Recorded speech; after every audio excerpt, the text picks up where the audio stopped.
How can we exist? This is a thought that haunted me as a child until I became an adult, finally surrendering to ask this impossible question.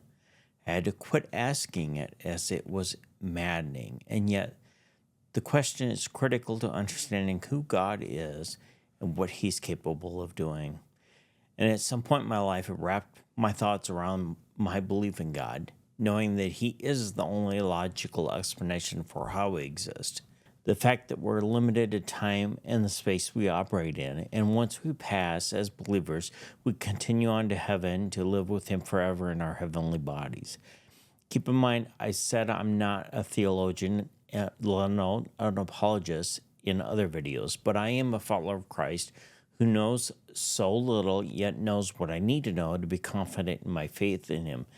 My understanding continues to evolve each time I go through Rooted, and as I grow in my walk with Christ, I become more sure of my faith, and yet I realize that I know less as the deeper I get because I have more questions. Creation is something beautiful, something new, and evil came after time began. So evil wasn't there in the beginning when God created the earth and the heavens and so on. God's creation before time was just beauty, and this was God's masterpiece.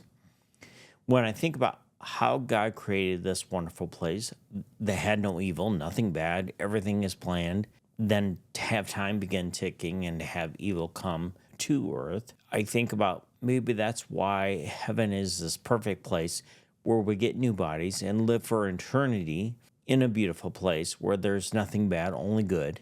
And maybe it's because there's no time when you have eternity. Who knows? And I guess I'll find out when I get there. It's one thing to share your thoughts inside a small group where you can bounce those thoughts off one another. You can feel comfortable about it because you won't have all these critical people around you.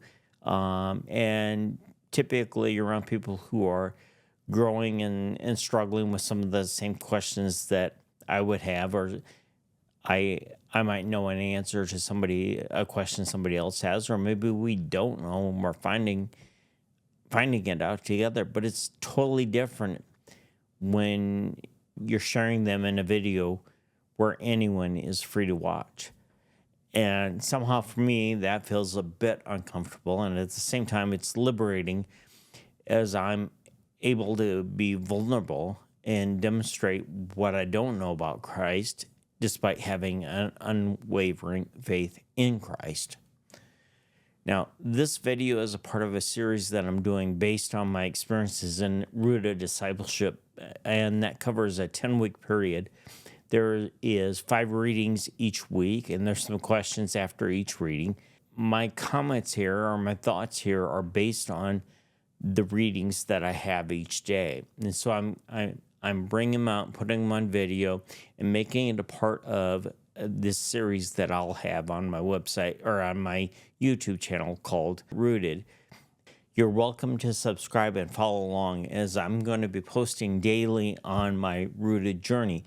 But please keep in mind that I also post on other topics that impact my life, such as transformation recovery, which would be 12-step studies. And I also talk about gender issues, specifically my experience with gender dysphoria that I struggled with for most of my life before overcoming that. And so I will talk about on my channel about gender issues.